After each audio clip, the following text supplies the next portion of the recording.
Hello, everybody. It's your favorite Silly Super. Today, we are reading a one shot called Of Snapping Ropes and Broken Bones by Killian Blue Mind. Read to you by Silly Super. Here's the summary. Midoriya Izuku has always felt as if he was hanging on by a rope. He was gripping the rope so hard his knuckles grew numb to the pain, and his jaw felt stuck the way it was. Always ignoring the pain of still holding on his dreams, on his life. But sometimes it wasn't his blood that covered the rope and made it hard to hold on. People, he soon learned, liked to feel superior to those beneath them. They liked to bring knives and start cutting his rope, cutting his dreams, even with all the effort he put on to reaching and holding them. But he wouldn't let them break him. His mother would cry a lot if he were to give up. Is he talking about his life or his dreams? Is there any difference between the two? This week won't be different.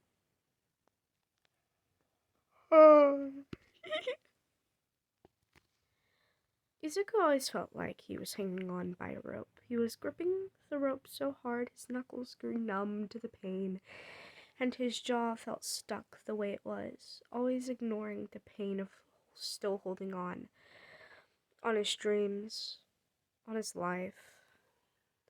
But sometimes it wasn't his blood that covered the rope, and it made it hard to hold on.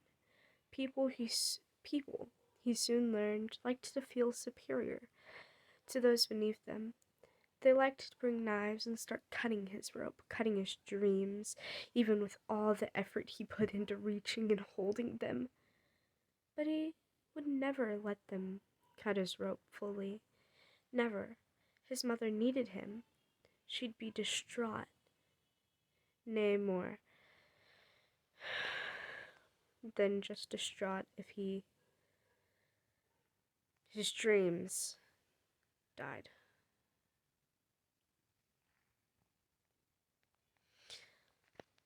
This week wouldn't be different. He'll succeed in living, even as the pain started to become unbearable. Mondays never started well enough. The anxiety from Sunday about the next week, and the fact that next week would entail a test on that exact day, did not help at all. Izu! He heard a shout from the kitchen as he stumbled through the door in an effort to not be late, even if he would technically be 20 minutes earlier. Thank the gods. Yes, Ma? He hopped on one foot towards the kitchen, with the other one already wearing his familiar red eyesore shoes. He didn't get the chance to pick the color. The first ever knife to start cutting his rope had its sheath painted with the same color. His mother looked at him with a fondness that made him melt on the inside. The grip on the rope was less painful as before. He inched a bit towards the heavens, a wobbly smile on his face, and he smiled at her. You know, today I can give you a ride, sweetie. She smiled at her son. You really don't have to, Mom. I can walk just fine and take the train. I always do it anyway. He knows the truth of why she wants to give him a ride. He'd seen the news, been notified in the Discord, received warnings cried on the photos of those children who had thought death was better than their current lives. 7 quirkless middle schoolers killed themselves by jumping off a bridge. There were no messages of apologies or condolences, only hate and indifference.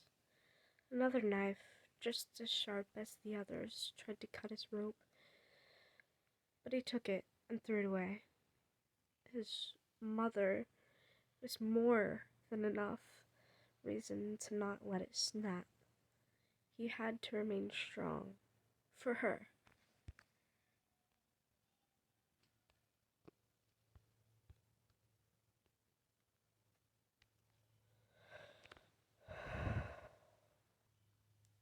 The woman left a fond let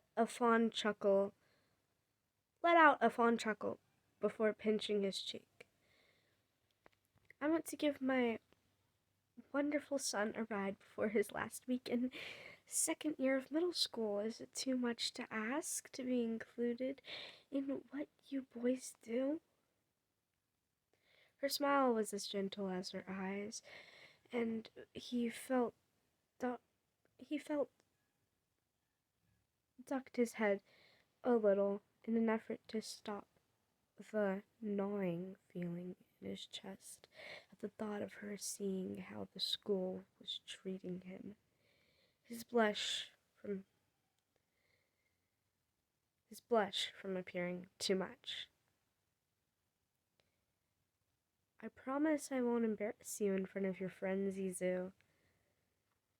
It was best to let her think this way. Okay. Beep, beep, beep. The sound continued and continued, condemning him to look at her face and hear the breaths, but be content in only that. His grip was failing, his hands are sweating, and his head aching with too much and too little.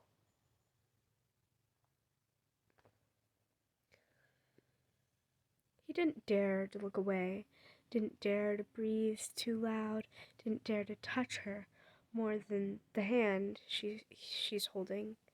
Too scared, too much of a coward, and too scared of the responsibility that would come towards him if he did something wrong enough to remind him of where he was and who he was staring at. They had entered the car, and his mother drove towards the school, but in the middle of this peaceful and blissful moment, a villain fight started happening. Cars were soon thrown around, streets were torn apart. The group of heroes responsible for damage control was not in fact doing damage control. It was a mess until it wasn't.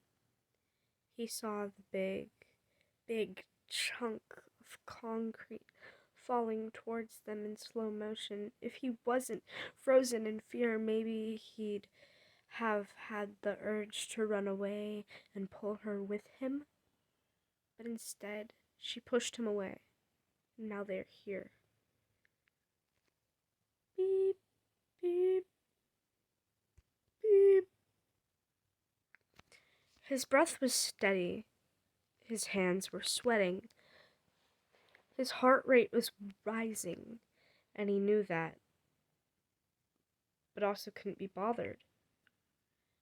He was going to miss school, miss classes, miss the test.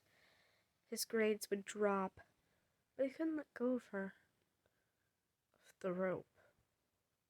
Not here, not right now. So he stayed beside her bed, trying not to look away for far too long. The fear gripped his chest, and his eyes wanted to water, but he wouldn't. Not now, when she needed him the most.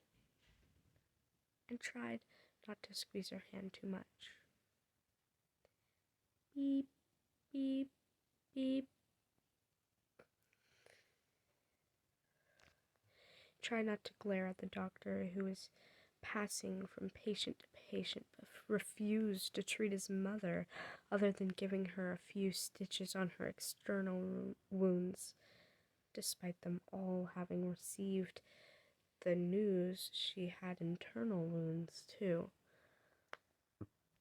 They had been going fine at first, but one look onto his identity and the X right next to his quirk made the doctor and nurses look discomforted, edging away from him slowly, as if being quirkless was a disease you could catch if you breathed by their side for too long or looked at them for more than 3 seconds.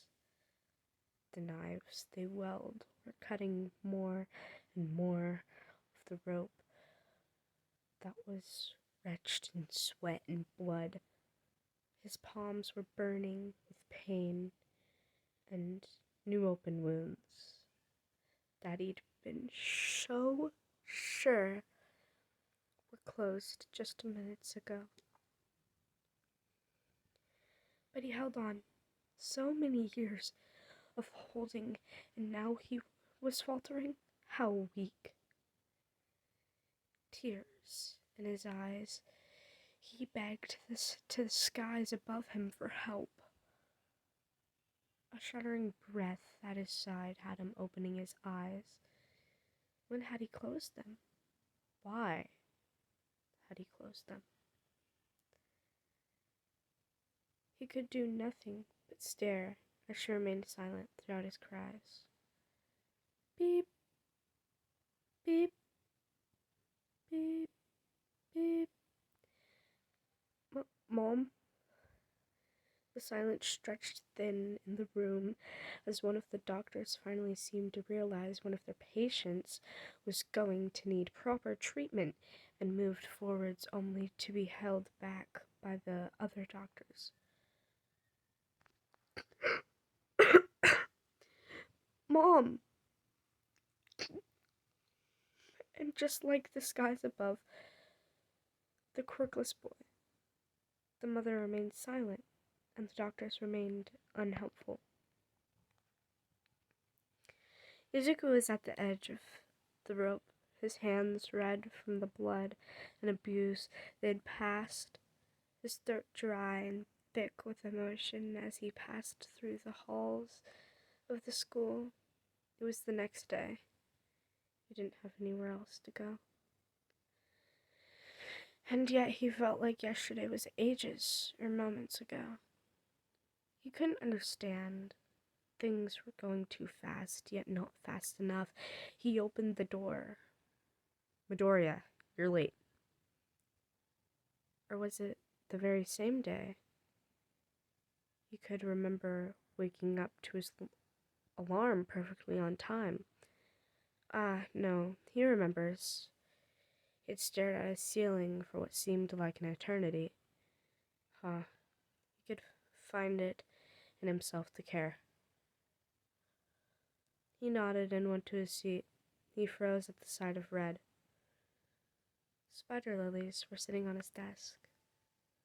Letters from his classmates. Names were written with red ink, as if he was dead. The journal of those children had red marketing in it, circling the words quirkless and dead more than once.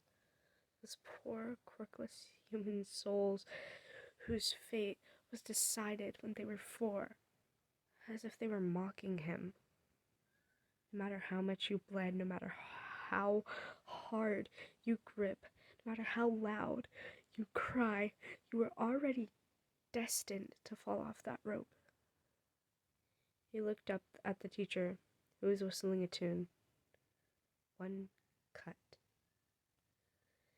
He looked towards Kachan's desk. Faintly he could feel a whisper of surprise at the empty desk, but not now.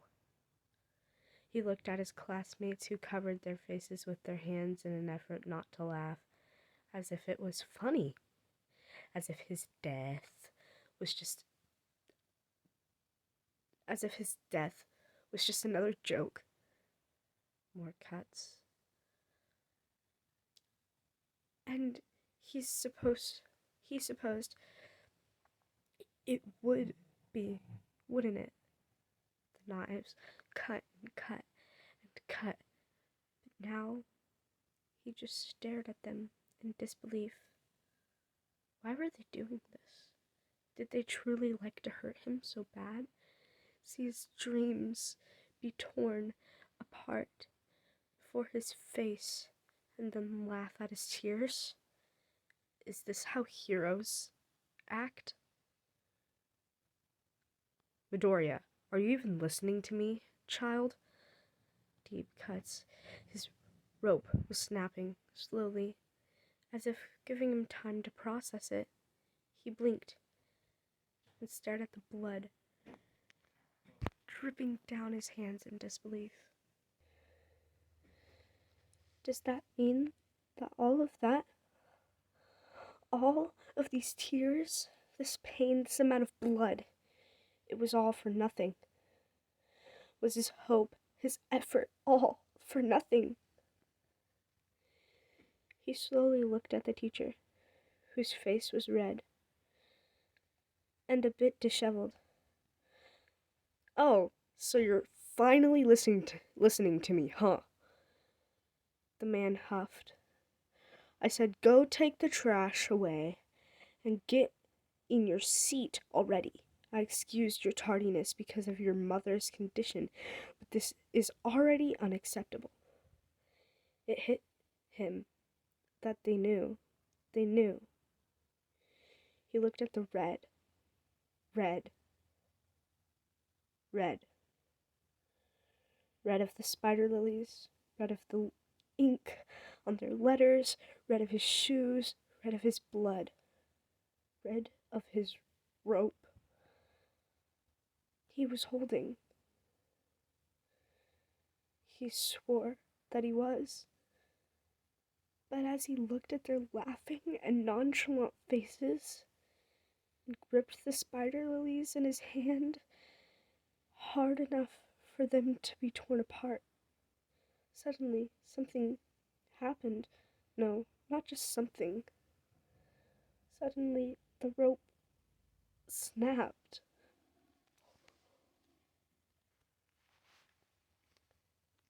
Hisashi's eyes were filled with nothing as he stared at those green eyes as the child stared back at him. He could hardly believe this boy was the reason for that bloody mess in that classroom. They showed him photos of all the spider lilies on the ground, and the cut newspaper told him enough of what happened. The boy looked resented as he looked at him, dissecting his every smile and every move throughout narrowed eyes. He didn't shiver. He didn't. What was to be scared of? This quirkless. This child, after all. The boy's eyes held bags dark enough to rival his husband's. There was a black eye on his right one. There were some cuts on his lips and blood staining his cheek. He had to remind himself that he was looking at an angry and fed up child, not a villain. A child who was abused so bad he snapped, not a villain. That didn't change the drying blood on his nails, nor did it change the color of his shoes. Why? You know why, came the bitter reply. He closed his eyes and swallowed. His chest was heavy with feelings he didn't understand. Before taking a deep breath in, could you recount the situation for me, little listener? I promise I won't be mad at you. That's what they said, right? Reassure the victims, the Quirkleys victims, and other children who suffered, that they were safe, and that he wouldn't be mad at them. Silence. His lips pressed in a thin line, perhaps some more reassurance. Stop, Hisashi, stop.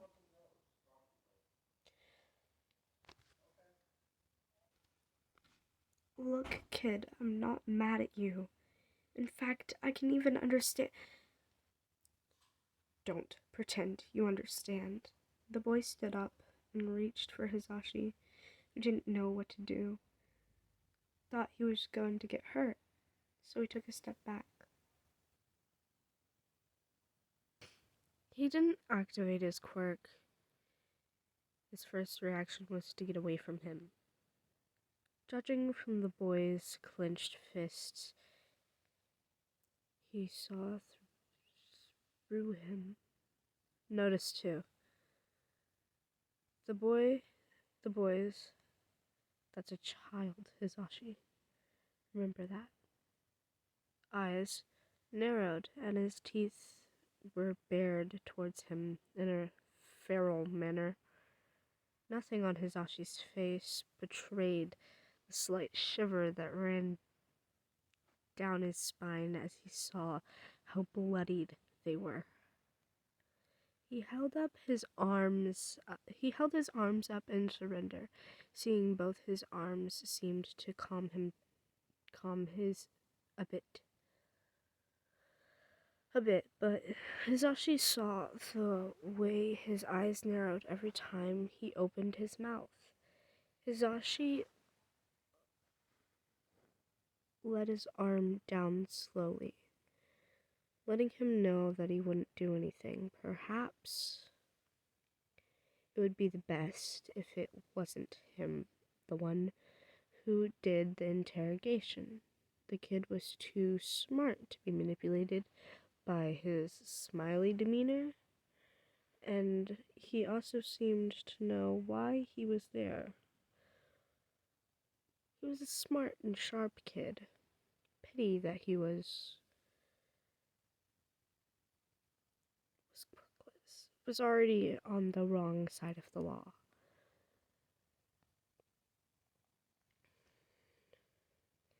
He was there simply because the last cop who had been asking questions, ended up stepping on a line even after the kid said plenty that he was stepping on a line. The next thing they all knew, the kid had jumped and smashed the cop's head on the table multiple times before being stopped. Feral little thing, a part of him thought grimly, exasperatedly. It seems as though he was still on edge after the last cop.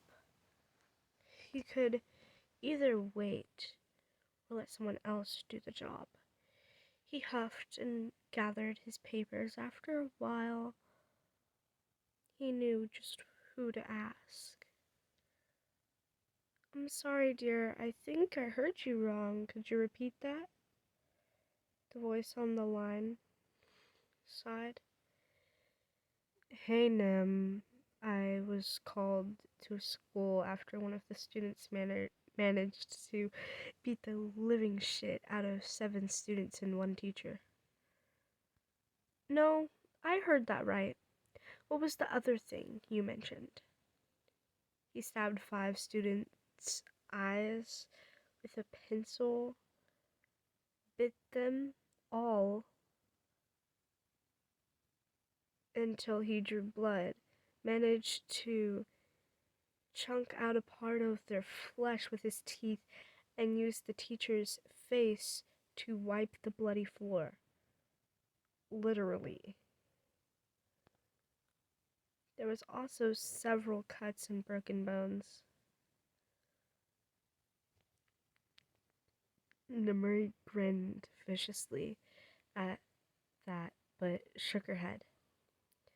What was that? Her voice carried through the phone. Silence. Oh, she frowned at his quietness. It was literally the last thing you mentioned about the kid.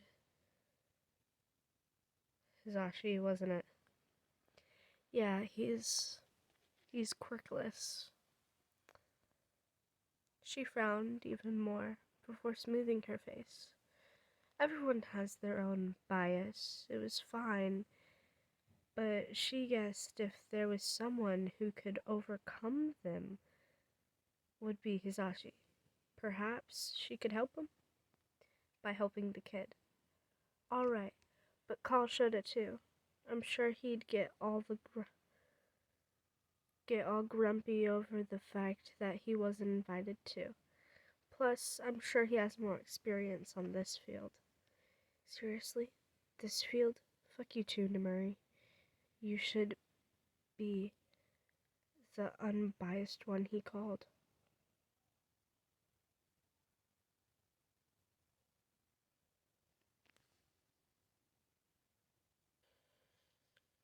She sighed tiredly and managed her temples. That might be worse than what she originally thought.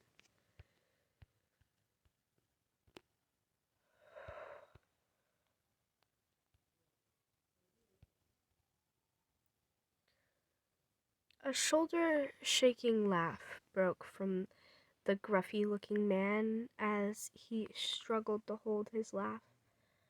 Are you laughing because you don't believe in it? The other man's voice had a curiosity laced with hope that made the gruffy-looking man frown a bit. Shiraizawa took a moment to breathe in and to recollect himself. Zashi, I'm just grateful one of these children finally snapped.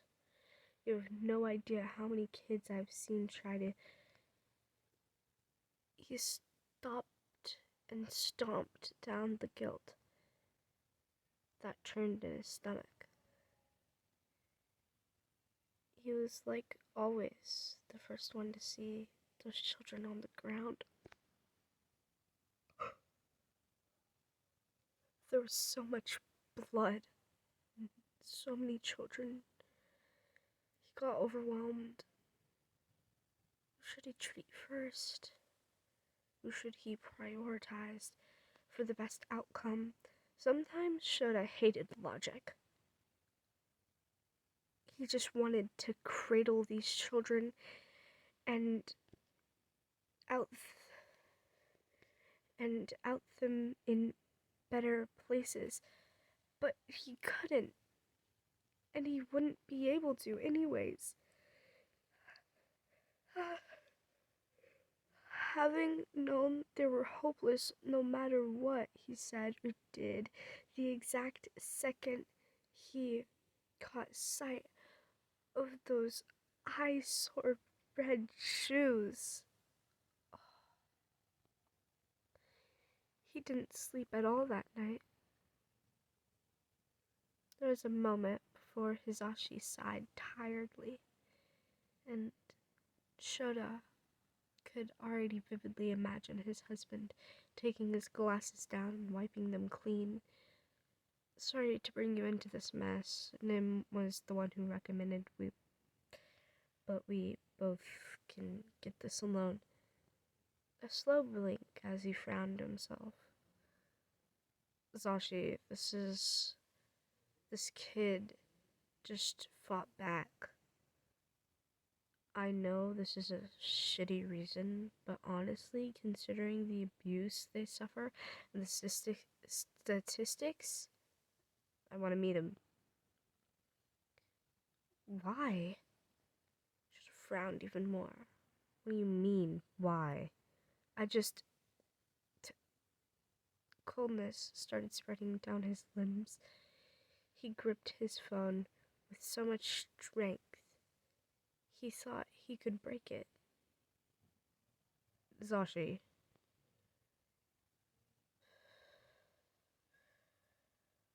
His lips were downturned, and he looked away despite not being in the other's presence.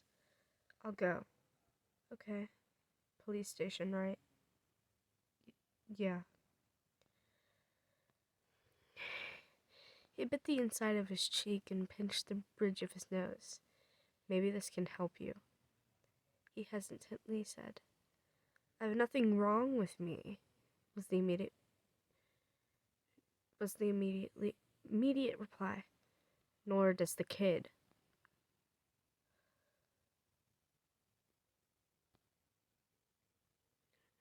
Just come here, please, was whispered, and Shota felt himself shatter at the vulnerability in that simple request. Of course. His voice cracked a bit. End of call. Okay, so before I say anything, I just wanted to let y'all know this might be a one-shot. Crazy, I know, right? But it also might be a story. I know that it ended on a cliffhanger, but let me read the author's notes.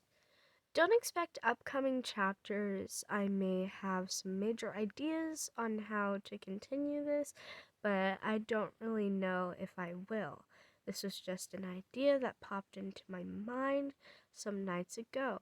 I just wanted to let it off of my mind, or else I'd go insane. But if I do continue this series, get ready, folks, because you guys are in for a hell of a ride.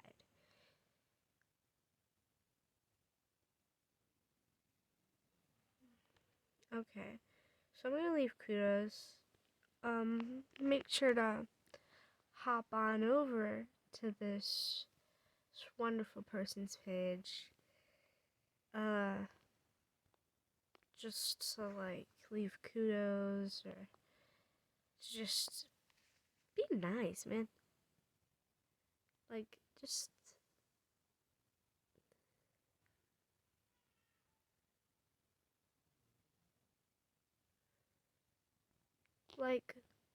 just leave fun comments, you know.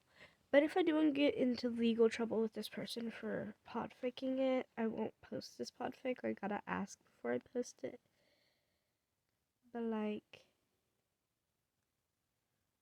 hope you enjoyed, Pookie. I hope you really like it. But why is one of the tags light angst? I don't usually cry and I almost cried, bro.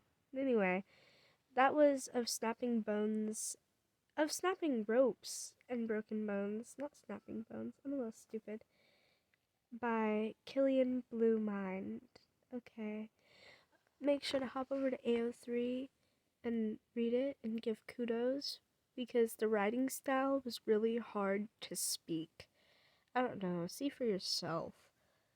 But that sounded so mean because my voice dropped. But the writing style is so unique and I love it. I love it so much. So, it's really hard to read aloud though. But I might read more of their fics if they have more fics like this. So, don't expect a part 2 from me because don't expect a part 2 from them, apparently. That's what they said. So anyway, goodbye. Mwah.